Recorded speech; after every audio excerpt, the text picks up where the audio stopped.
Autre chose, on va parler de Pierre Dac. Pierre Dac disait souvent il se plaisait à dire qu'un récipiendaire n'a rien à voir avec une chambre à air ou un ballon de baudruche. Mais c'est pas grave, on va quand même parler à un récipiendaire, puisqu'on reçoit de l'atelier Constant, on reçoit monsieur, il y a Jean-Yanis Constant, et on parle dans Gadium Réunionnais.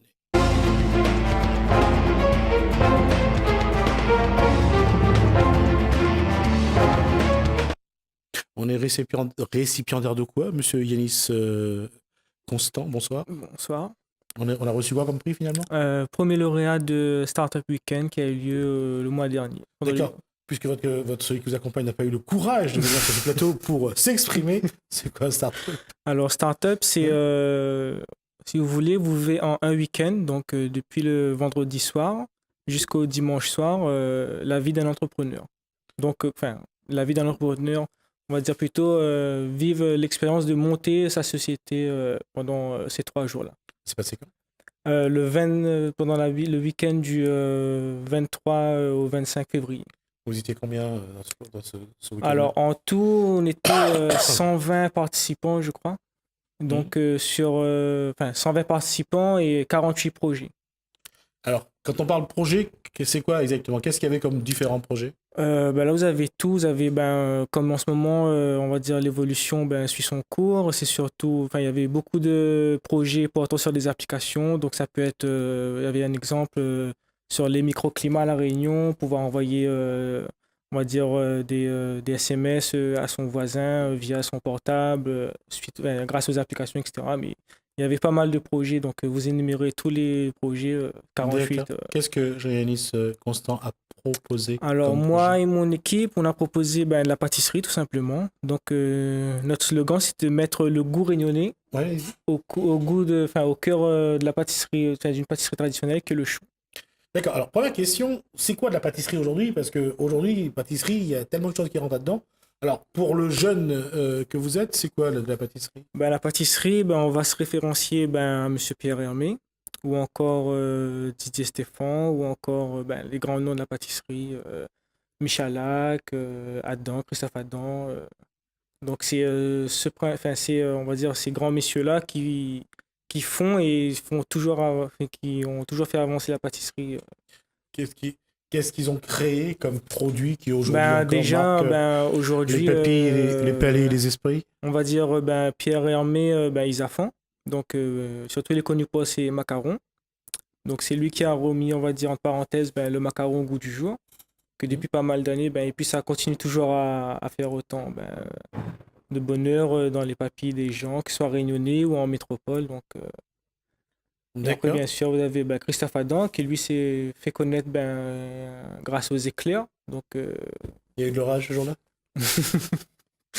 Je pense que oui, parce que aujourd'hui encore, il est toujours d'actualité. Il a plusieurs boutiques sur Paris. Donc, Et quand on regarde toutes ces connaissances, quelle est la formation qui a amené Jean-Yanis Constant à son niveau de pâtissier qu'il a aujourd'hui? Comme tout le monde, j'ai fait un cursus classique. J'ai fait mon CAP. Donc, au bout de 2 ans, j'ai fait, on va dire, 2 ans en ouvrier. Donc, suite à ça, Où est-ce que ça s'est passé la formation? À Léon-le-Gros, CFA Saint-Clotilde. D'accord. Donc, suite à ça, j'ai fait 2 ans en ouvrier. Et ensuite, je suis retourné au banc de l'école pour passer mon brevet technique des métiers, que j'ai eu avec mention très bien, félicitations du jury et première académique. Et donc, suite à ça, quel était le produit fabriqué ce jour-là? Ce jour-là, c'était tout simplement les choux. Des choux toujours? Les choux. Alors, puisqu'on parle de choux, j'espère que ça va être chou ce qu'on va dire, mais la question c'est, qu'est-ce qui fait la différence entre un chou et un autre chou finalement? Je dirais que... Et une question bête avant, le Paris-Brest c'est pas un chou? Le Paris-Brest, non, il est fait à base de pâte à choux. D'accord, maintenant la différence entre un chou et un chou? Un chou et un chou, ça va jouer au niveau de la garniture. Et surtout de la cuisson du chou en lui-même. Alors, vous parlez à quelqu'un qui connaît que dalle. Ça serait donc, bien si vous voulez, vous pouvez avoir un chou qui est bien cuit, donc bien séché au four. Alors, la pâte à choux, déjà, comment c'est fait la pâte à choux? La pâte à choux, c'est tout simplement des œufs, de l'eau, de la farine et du beurre. Et un peu de sel et un peu de sucre, tout simplement. La pâte est travaillée pendant combien de temps? Alors la pâte déjà, donc tout le process de fabrication avant tout se fait dans la casserole. On met l'eau, le beurre, le sucre, le sel à bouillir. Donc une fois bouilli, on rajoute la farine hors du feu. On va obtenir une ampoise, donc plus communément connue sous forme de colle. On appelle ça une colle de notre jargon. Et ensuite, on fait refroidir au batteur. Et suite à ça, on rajoute les œufs au fur et à mesure, avoir une consistance bien brillante, bien lisse comme il faut. Et ensuite, on dresse ça sur une plaque à l'aide d'une poche. Et on cuit généralement à 200 degrés, four à Comment sol. on lui donne sa forme, je dirais, un peu ronde et creuse? En fait, c'est grâce à la poche et une douille unie ou cannelée. Et on fait des cercles, en fait. Des cercles pour tout ce qui est Paris-Brest. Et on les allonge pour faire les éclairs ou des petits choux pour les choux ou les croques en bouche, par exemple. D'accord? Donc il y a la pâte et je suppose que pour être un pâtissier de renom autour de la pâte à choux, c'est capable de faire une pâte suffisamment solide pour recevoir la crème Mhm. et pas trop molle au moment Voilà, où c'est ça l'équilibre à voilà, trouver. c'est l'équilibre. Justement, ça joue beaucoup avec la texture de la pâte à choux et la garniture. Alors, c'est quoi la pâte à choux? C'est quoi la garniture? La garniture, c'est ce que vous avez à l'intérieur du chou. Donc là, si on reste sur les basiques, généralement, ils sont fourrés à la vanille, au café ou au chocolat. Là, on parle de la crème. De la crème, la garniture, à l'intérieur de la pâte à choux. Mais c'est la crème en elle-même, c'est la crème anglaise ou c'est... Non, c'est une crème pâtissière. Après, bien sûr, il y a plusieurs types de crèmes. Donc, on peut très bien aller sur du crémeux, par exemple, crémeux mangue passion, chose qu'on a faite pour la start-up. On peut aller sur de crème, on va dire crème mousseline de Combava, par exemple, et bien d'autres. Crème allégée mascarpone.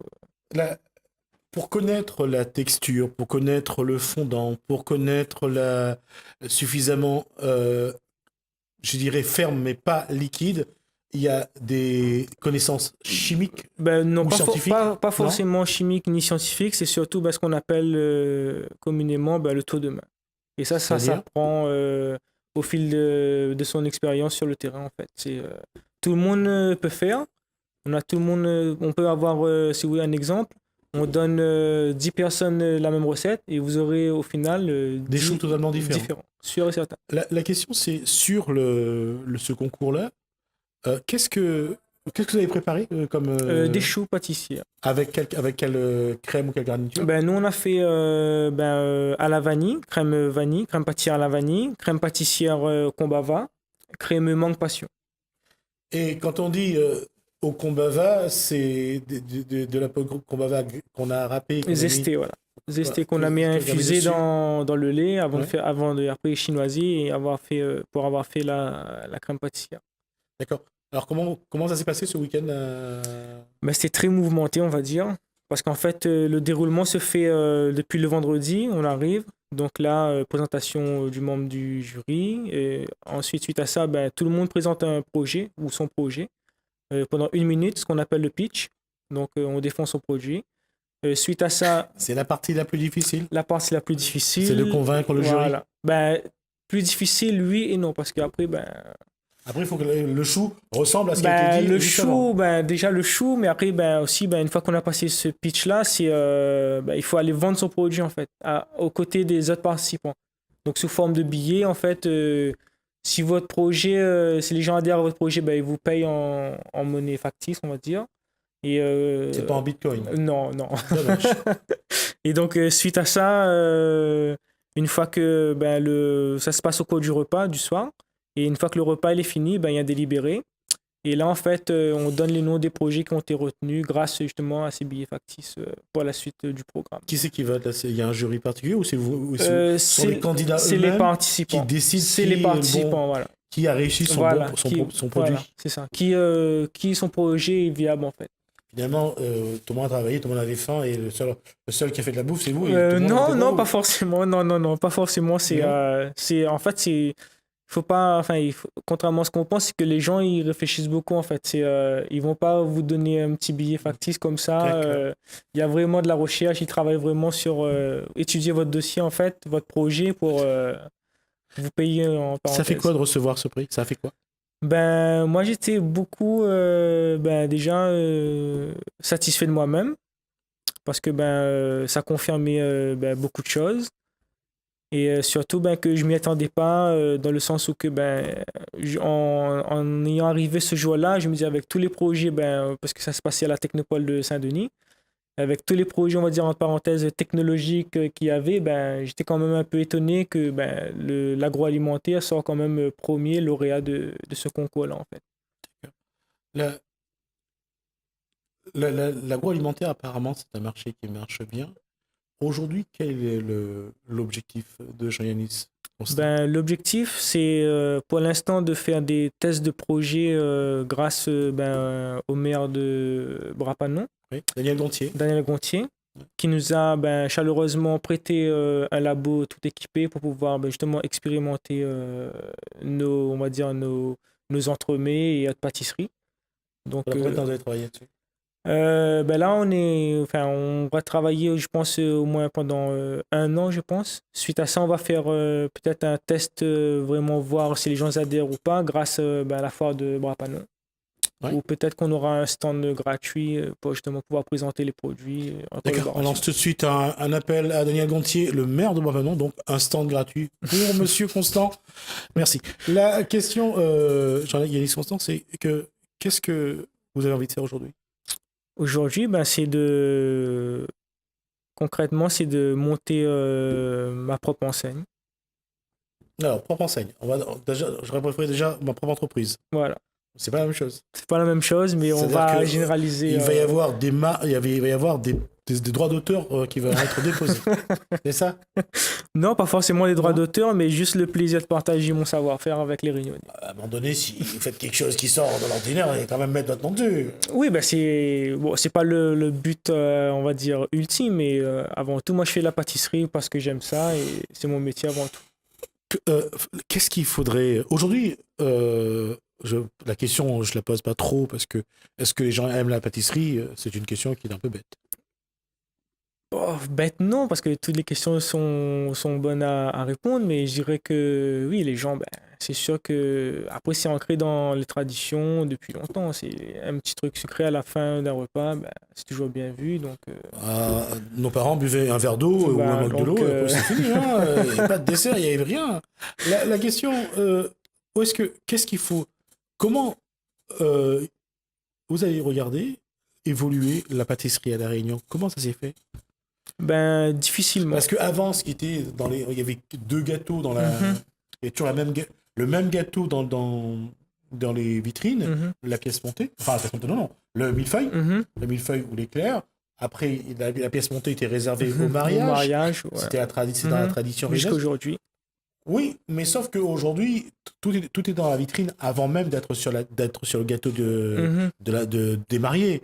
On voit, il y a des parts de gâteaux de pièces montées. Mhm. Il y a de tous les gâteaux qu'on peut avoir, que ce soit et on le voit même pour la fête des rois, les frangipanes arrivent bien avant la date, on le voit encore après.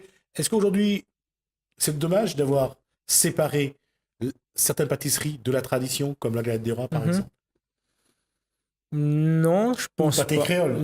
Non, je pense pas parce que si vous voulez, le calendrier entre parenthèses pâtissier, il suit bien son cours. Par exemple, encore, il y a eu Pâques, donc c'était chocolat. Donc, si vous Il va voulez. y avoir la fête des mères, il va y avoir la première communion. Voilà, première communion, ça va être, comme vous dites, généralement les pièces montées. Et fête des mères, ça va être les entremets. Et après, ce qui se fait de tendance maintenant, c'est pour chaque période de fête, donc comme par exemple la fête des mères, c'est avoir le gâteau type, une création généralement pour cette année, etc. On va dire bonne fête, maman. La question, c'est faut dire, c'est qu'on parle de pâtisserie. On a vu les pâtissiers accommoder les produits locaux, la mangue, l'ananas, le litchi, pour en faire de très beaux, justement, entremets. Mais est-ce que la pâtisserie locale, le gâteau patate, manioc, songe, fruits à pain, est-ce que est-ce que ces produits-là ont une vraie place dans la pâtisserie d'une manière générale? D'une manière générale, on va dire que oui.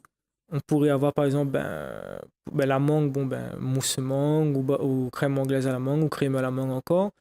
Mais après, tout ce qui dit gâteau patate, je pense que oui, mais ne pas l'utiliser à toutes les sauces, on va dire. Pour faire tous les gâteaux à base de patates douces, ça va être un peu difficile à mon avis. Parce que, Quand on regarde certains, il y a une couche de patates douces, une couche de patates douces au goyavier. oui, oui, mais C'est... après, si vous voulez, Ouais. tout est dans les textures, le jeu de textures, en fait. C'est une bonne pâtisserie se référence à ça. Et bon, je sais pas pour les autres, mais on voit que la patate douce, elle est plus utilisée. Mhm, On voit moins de gâteaux de manioc. Le fruit à pain est un fruit qui n'est pas toujours mhm, un fruit qui n'est pas toujours très facile mhm. À travailler, à oui. travailler, Oui. ça colle et c'est pas Mhm. facile de le rendre homogène. On le voit pour le cambar, si le cambar Oui, est assez combat, oui, ça va. et reste constant, je dirais, Mhm. et c'est le mot, reste constant dans sa texture, mais c'est pas évident d'amener ces produits locaux Oui, sur. en fait, c'est un travail avant tout en amont de recherche. Donc, connaître le produit déjà. Donc, déjà, gustativement, l'avoir goûté. Le songe est coulant et beaucoup Mhm. plus. Mais c'est pas Oui, on la bonne peut, texture pour voilà, faire un gâteau. voilà. On Ou peut, alors, on peut mettre faire de la farine. forcément, pas forcément de mettre de la farine. On peut très bien, juste un exemple, l'utiliser en tant que mousse ou Ouais. genre ou un mousseux par exemple, juste une purée de camembert Mhm. et incorporer une meringue italienne collée à gélatine pour avoir quelque chose d'aéré, de léger en bouche. Juste un Et, exemple. et les gens sont friands de ces petites inventions que Vous Jean-Yannis savez, Constant aime bon, convoquer. peut-être pas Jean-Yannis Constant lui-même qui le fait exceptionnellement, mais de nos jours, on voit beaucoup les émissions culinaires à la télé. Mhm. Donc, moi, je pense que innover, c'est bien, mais à juste titre, en fait. Et surtout, avant tout, ne pas oublier que c'est le client qui achète. Donc, peut-être écouter le client. C'est ne pas innover, ne pas revisiter. Est-ce que il faut garder le produit, enfin la façon de oui, faire je vois ce que vous voulez d'avant? dire. Ouais. Est-ce que aujourd'hui il faut innover, on y ajoute un petit peu de ci, un Mhm. petit peu de ça? C'est un peu comme les samoussas. Bah Aujourd'hui, il oui. y a la dacatine et au Oui. Nutella. Ben, Voilà. oui, on se C'est- comprend, on se Voilà. comprend. Est-ce que voilà, c'est une jeune génération qui Oui. arrive avec avec sa façon de faire, Mhm. façon de voir. Qu'est-ce qu'il faut maintenir? Qu'est-ce Moi, qu'il faut faire évoluer? moi, je dis que, exemple, comme vous le dites juste avant, le gâteau patate, le gâteau patate doit rester le gâteau patate, D'accord. pour moi. Donc, ça, c'est un fait. Et après, innover, oui, mais dans le bon sens. C'est-à-dire, innover, je sais pas, par exemple, avec l'ananas, qui est très rarement travaillé en pâtisserie, par exemple, à La Réunion, alors qu'on est... Ça, c'est quelque chose qui me pose un problème au pâtissier. On a du mal à le transformer. Soit on le découpe, on le pose en tranches, voilà. mais en faire toute une mixture pour pouvoir ajouter... Ça marche pas. Si, C'est ça marche. compliqué. Moi, je le fais. Ah, d'accord. Moi, je le fais. Donc, c'est un Crème. travail qui est supplémentaire que les autres ne veulent pas faire. Peut-être pas qu'ils ne veulent pas faire, ou peut-être qu'ils ne savent pas comment Travailler. travailler D'accord. avec le produit. Parce que on le voit, hein, Oui, on le voit voit, sur les oui. entremets. Oui. On En garde déco, oui. Sinon, ils ajoutent un peu je dirais d'arôme Voilà. artificiel pour donner un peu plus Alors de... que le but, c'est travailler avec du produit frais ou locaux, oui, mais justement, comme je disais, c'est ramener, innover, oui, mais dans le bon sens. Pas faire n'importe quoi avec les produits quand même. Janice, est-ce que la nouvelle génération a envie d'intégrer un peu plus de produits locaux dans la pâtisserie de manière générale? Et si oui, comment cette génération doit s'y prendre pour ne pas trop changer ce qui est au départ est bien connu et en même temps apporter je dirais, ce goût réunionnais? Déjà, avant tout, connaître ses bases ses bases de pâtisserie. Et après, innover, comme je disais, c'est bien, mais ne pas déranger, enfin, ne pas gaspiller Trop les changer. produits, rester le plus simplement possible. Comme je disais, le gâteau patate doit rester le gâteau patate. Et continuer, vouloir évoluer dans le bon sens, pas intelligemment, on va dire. À quel moment il y aura un gâteau Jean-Yannis Constant saura que c'est lui qui l'a fait? Ça sera devenu Comment vous dire, le dessert de la Réunion. Non, peut-être pas le dessert de la Réunion, parce qu'avant moi, il y a bien d'autres personnes qui le font déjà bien comme moi. Donc, On va dire qu'on y travaille et on pense que ce sera au cours de cette année, on espère grandement pouvoir présenter quelque chose de convivial D'accord. à la On va population. juste demander si on peut avoir l'exclusivité de le venir sur le plateau, Il n'y a pas de de le poser. problème. Comme ça, on fera Il n'y a pas de la... problème. Et puis même à la rigueur, on viendra même le filmer comme ça. Il n'y a on pas aura... de problème. On aura tous les ingrédients. Il y a pas Yanis de problème. Constant, en tout cas, merci. Merci Bravo à vous. pour ce prix. Et surtout, ça nous rend fiers de voir que La Réunion se renforce, en tout cas au niveau de ses racines. Et là, je parle de son patrimoine et de voir qu'elle évolue aussi. Ça, c'est pour l'innovation, en tout cas dans la pâtisserie. C'est une très belle Merci à vous. façon de nous dire que l'avenir nous appartient. Merci Yanis Constant.